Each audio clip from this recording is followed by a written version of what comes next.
wisata pertanian sawah. Lahan sawah yang sangat luas dan juga pemandangan indah, terak seri gitu ya. Dan kami pernah diajak berpetualang menyusuri pematang sawah itu gitu ya, dan itu sesuatu yang menarik buat orang kota ya Pak.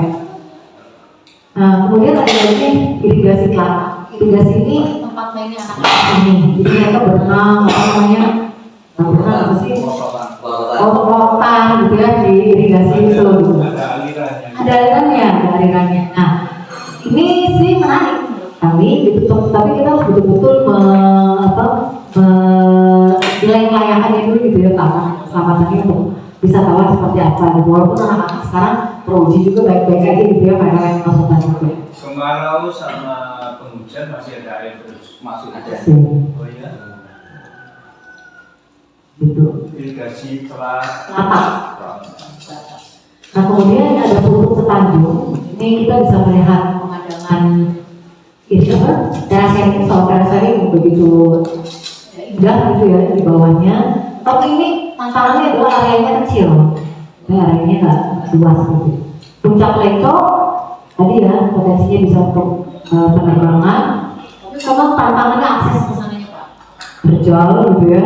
Walaupun sekarang Pak Lurah udah bikin jalan ke sana dan juga udah pakai gitu ya Mbak ya. Yang lebih jalannya belum. Jalannya sudah dibuat tapi masih berupa tanah. Itu kan belum bisa dari mobil. Iya. Dampak berbeda. Saya bilang nggak apa-apa, nanti pakai ojek aja ke sana. Itu yang sumber daya alamnya gitu ya. Dan sebetulnya ada sungai juga, itu aliran sungai yang tepi sungainya itu bisa kita manfaatkan gitu ya sebagai perkemahan. Untuk yang budaya, tadi ya sejarah dan budaya ada rumah pusat pemerintahan. Kita punya kerajinan anyaman Pak, punya kerajinan anyaman dan juga ada kesenian gamelan dan ada tari gantung. Ini potensi. Anyaman bambu. Bambu juga ada, banyak tas yang kayak di belakang itu juga ada. Ada pusat anyaman yang pakai rumput aja, gendong rumput kan. Gitu. Nah ini sih isu strategis di sini gitu ya. Menurut kami pertama yang paling menantang itu adalah sadar wisata masyarakatnya masih terbatas gitu ya. Pokoknya di sini mungkin udah mulai ngerti ya pariwisata, tapi masyarakat yang luas ini masih harus diberikan pembinaan sadar wisata, dan itu adalah Pogawis. Nah, tantangan kita adalah menggerakkan Pogawis agar dapat menjadi penggerak sadar wisata di sini. Berdasarkan SDM-nya, kemudian peran Pogawis tadi ya, bagaimana wisata, punya rencana, infrastruktur pendukung masih terbatas, yang bersih, jaringan internet, ya. Belum ada pusat informasi, belum ada fasilitas pelayanan pariwisata, pengemasan produknya juga masih terbatas, produk UMKM-nya juga masih terbatas pengemasannya gitu. Dan juga pemasaran pariwisata itu yang tadi menjadi tantangannya di sini. Nah, kami sebetulnya sudah menyampaikan ini ke teman-teman gitu ya. Yuk kita fokus untuk yang rumah sejarah dulu. Kita fokus untuk menarik wisatawan dari segmen pelajar mahasiswa, dari segmen pelajar. Ini kalau kita lihat.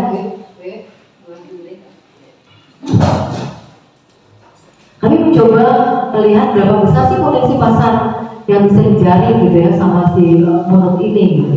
Dari berapa sih jumlah pelajar dan guru di Magetangnya sendiri gitu. Kemudian di Ponorogo sebelah kita, di Wonogiri ya dekat nama kita, di Kota Madiun, di Kabupaten Madiun, di Karanganyar. Ya, ini jumlahnya sejumlah ini Pak, 1 juta lebih lah ya. Jumlah guru dan pelajar yang bisa kita jaring. Kita juga punya orang-orang. Jadi saya bilang ke teman-teman, Jawa Timur itu jumlah perjalanan bisnis itu paling besar. Karena apa? Karena penduduknya paling banyak dan suka jalan-jalan, saya bilang. Jadi perjalanan bisnis yang asal Jawa Timur itu paling tinggi di Indonesia. Masa sih kita nggak bisa narik itu sedikit ke desa kita, sebetulnya kayak itu jumlahnya berapa? tahun 2023 itu 204 juta gitu. Saya bilang kita tarik 0,5% ke sini aja. Itu lumayan. Saya bilang kayak gitu, bisa sejutaan. Kemudian asal Jogja yang dekat sama kita ada 21 juta gitu. Asal DIY Jakarta 114 juta gitu. Kami lihat juga kalau ada event-event para lainnya, itu berapa sih biasanya jumlah orang yang datang gitu. Kalau event yang Indonesia itu sekitar 400 orang gitu ya datang. Tapi kalau event yang luar, orang luarnya itu ada 120. Nah ini kan kalau kita ngadain event-event para layang itu ya setengahnya dari ini loh bagus. Kita udah sejaring undang orang-orang luar ke sini gitu. Itu udah pernah ada juga Pak di sini 7 orang peserta asing gitu ya yang ke sini. Mungkin ke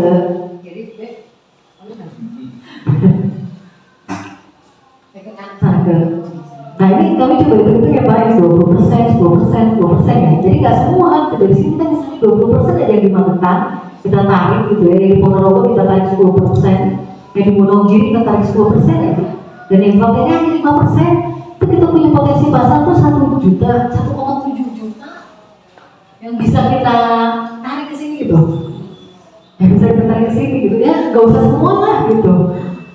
Artinya apa? Orang itu ada, kita tinggal kita gimana menggapai orang tersebut kan. Jadi pemasaran itu tadi kata Mas Basu gitu ya, pemasarannya harus kurang gimana caranya deh. Itu yang apa tantangan kita. Saya.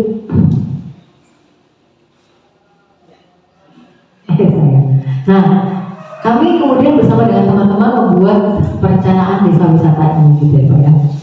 Barang-barang dengan identitas kita cita-citanya mau apa sih gitu ke depannya dan lain-lain. Ini mereka sepakat ingin menjadikan desa wisata Mulut ini sebagai desa wisata sejarah untuk kesejahteraan masyarakat dan desa. Jadi ini cita-cita masyarakat, dia pengennya ke depannya seperti ini. Ada 5 misi untuk mewujudkan visi ini. Pertama adalah membangun masyarakat desa Mulut sebagai masyarakat sadar wisata yang menjadikan sampah pesona sebagai sendi kehidupannya. Ini yang penting, dimana bahwa bersih, aman, tertib, sejuk, indah, apalagi ramah, kenangan, itu tuh jadi seperti kehidupan masyarakat sini gitu. Itu kan tantangannya kita gitu ya. Itu kan kayak bersih, itu tuh sebetulnya sesuatu yang memang harus kita lakukan tiap hari. Aman, sesuatu yang memang harus kita jaga tiap hari. Tertib, sesuatu yang harus kita tiap hari. Nah, pariwisata itu apa sih biasanya? Ya yang ramahnya gitu kan. Yang kenangannya itu tantangannya cuma 2 itu sebetulnya gitu, dari yang 1 sampai 7 itu gitu. Itu yang tugasnya teman-teman Kopdarwis saya bilang. Saya udah cerita teman-teman gimana sih caranya biar bisa begitu, bikin lomba aja tiap minggu gitu. Lomba misalnya sekarang lomba kebersihan, nanti lomba dusun ramah, nanti lomba ini itu kan membangun kebiasaan kita gitu.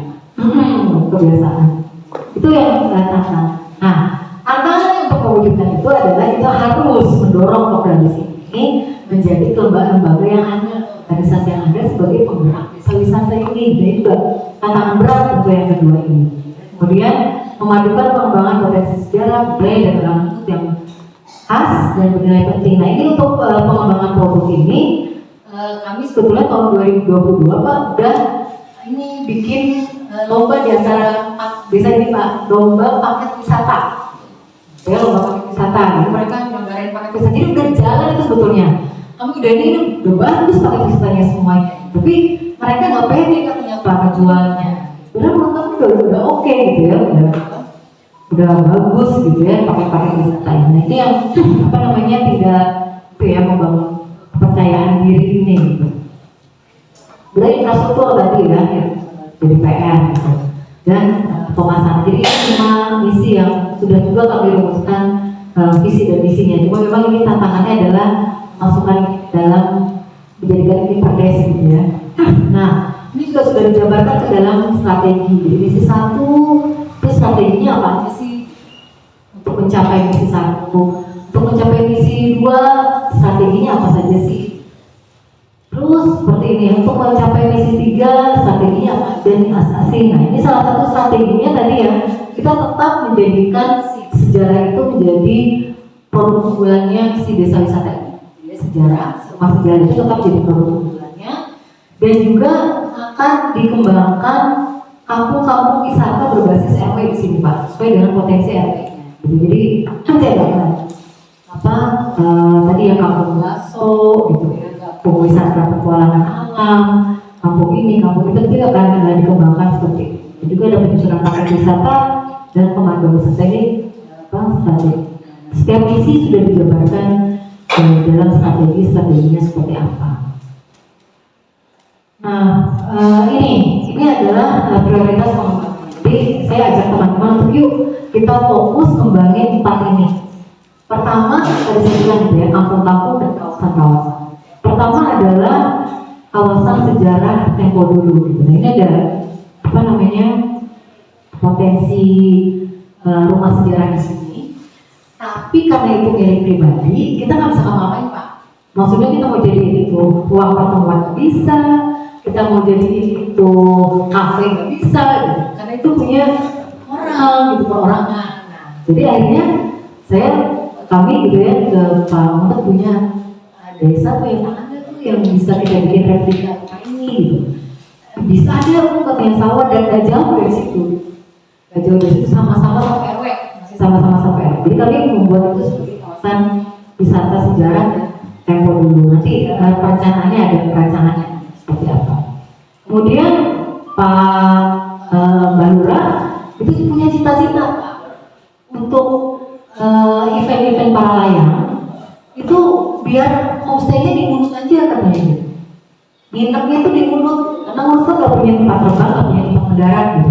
Homestay-nya aja, dan kami setuju Pak, karena di antara 4 desa yang hospitality-nya lebih baik itu di Munut. Jadi itu yang kami udah oke deh kita jadi homestay. Dan ini yang siap menjadikan homestay itu adalah RW 5 dan RW 2 ya sekitar ini.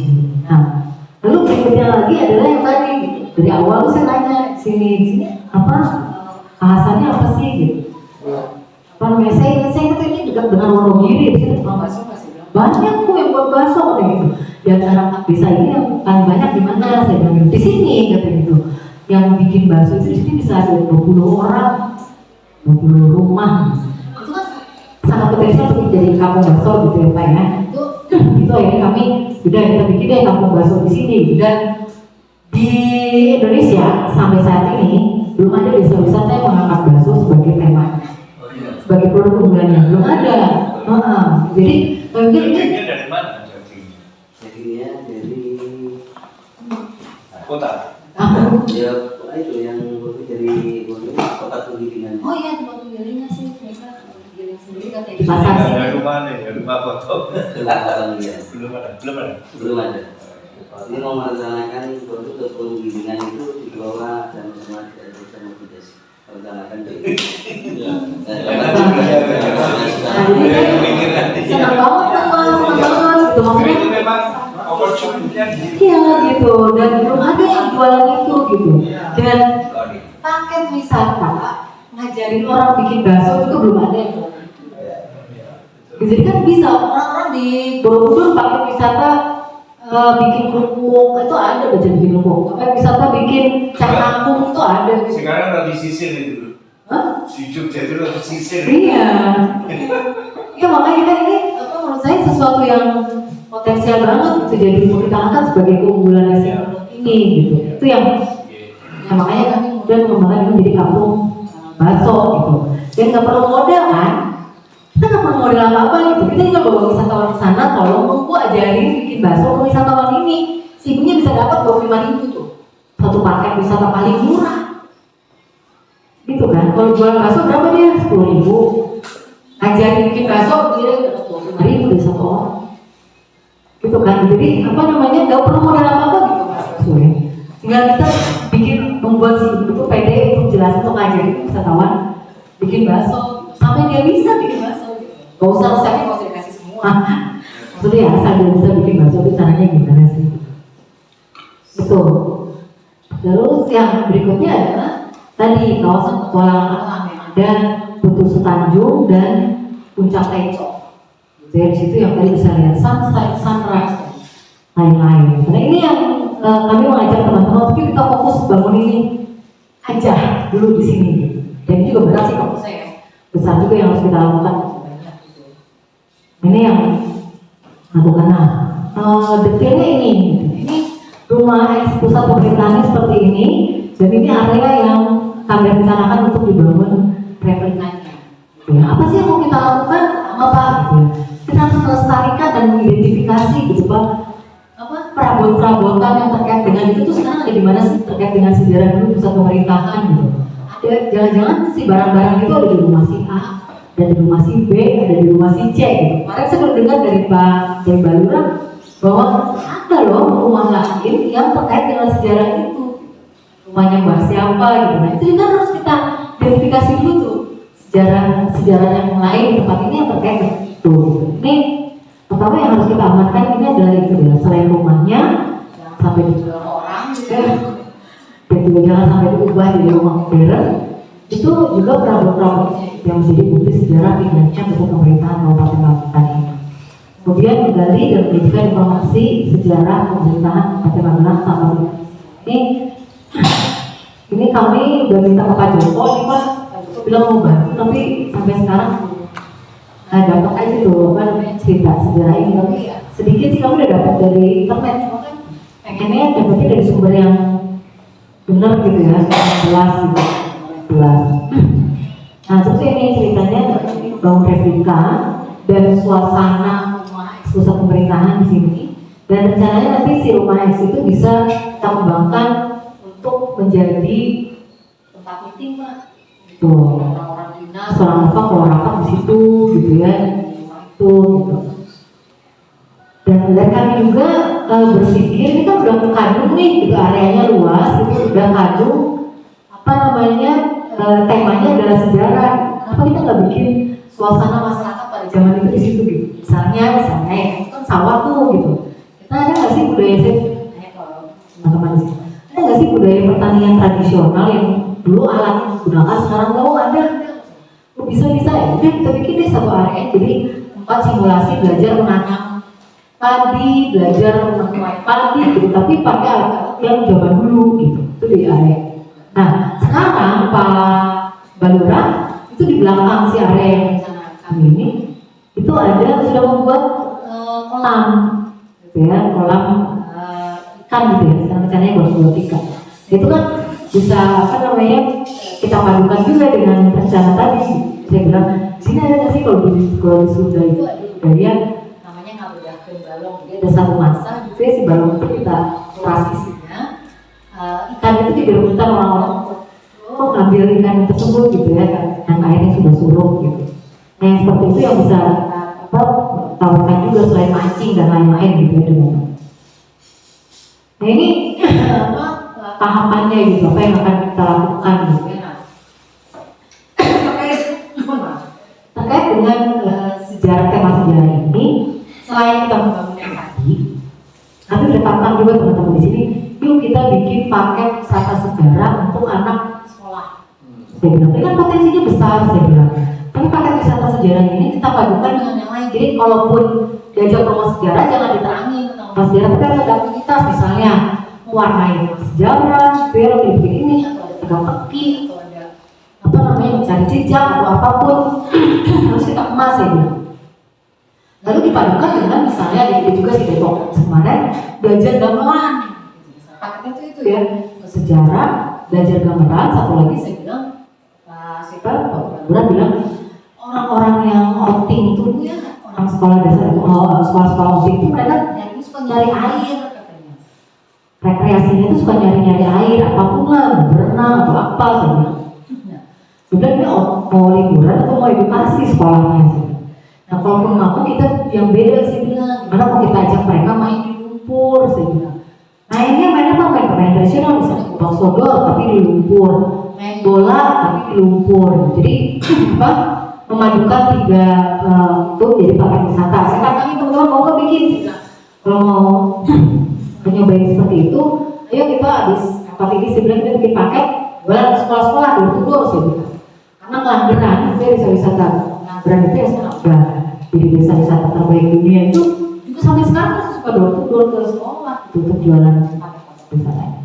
Ini jadi ada ini ya, ada yang paket wisata, ada juga apa namanya yang tadi membangun satu kawasan replika sejarah gitu ya. Selain ada pelatihan, sertifikasi pemandu. Nah, untuk yang tahap dekat mungkin kita bisa bikin papan interpretasi dan papan nama untuk rumah sejarah itu. Nah sebelumnya kemarin karena kita udah ada uji coba paket wisata ya, dan juga sih sebenarnya apa kita buat paket wisata. Nah ini di kawasan replika itu ya kami coba membuat set plan-nya itu kurang lebih seperti ini sih, tapi ini masih apa set plan tematik gitu ya. Jadi ini area utamanya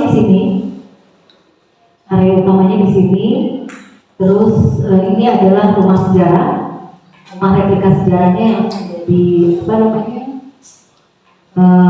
meeting room dan lain-lain.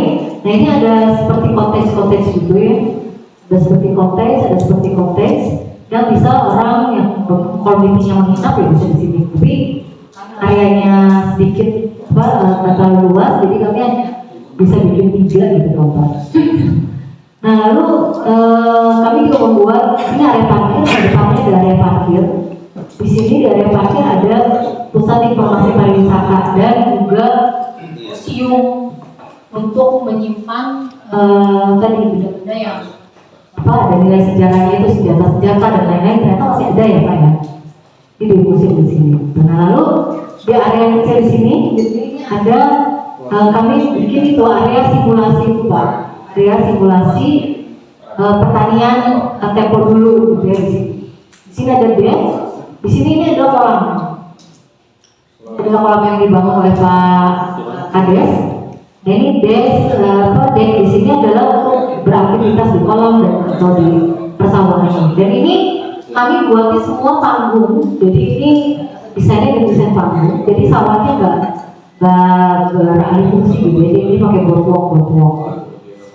Ini yang fisiknya. Ini replika rumah sejarahnya kurang lebih seperti itu bentuknya. 3 pintu depannya. Dan juga ada pintu-pintu di samping kanan kiri untuk menghubungkan konteks di sebelahnya. Ini bentuk konteksnya seperti ini. Ini pusat informasi pariwisata. Tadi dan ini tadi di plaza yang ada di beberapa aktivitas itu. Ini kurang lebih desainnya sih, tapi belum begitu sempurna memang, masih diselesaikan. Nah itu kemudian itu yang tadi yang kawasan sejarah, dan berikutnya adalah alam pedesaan. Dan dia di Putuk Tanjung.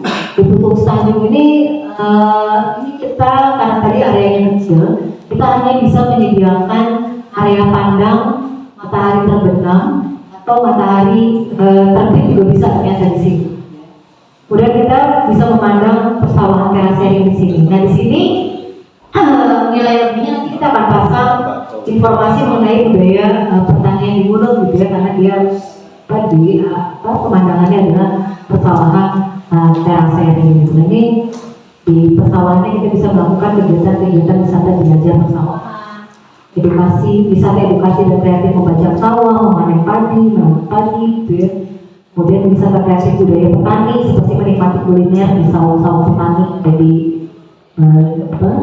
sawah-sawah. Irigasi pelatak tadi ya, permainan anak tradisional, dan juga mengembangkan puncak leco ini sebagai gaya penerbangan ke hadapan tersebut.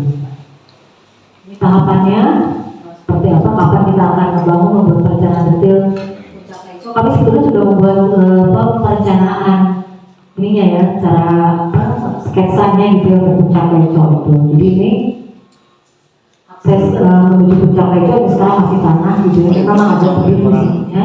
Jadi ini hanya pedestrian. Ini sudah dibangun oleh Pak Kades oleh ini pakai paving block gitu ya. Kemudian ini ada area perkemahan di Kleco ini. Tahap awal perkemahan biasa, tapi kami rasa depannya tadi ada di perencanaan tadi di timeline itu kedepannya bisa juga jadi glamping gitu ya. Kemudian ini area take off para lain. Dan yang lain-lain ini apa namanya produk pariwisata budaya.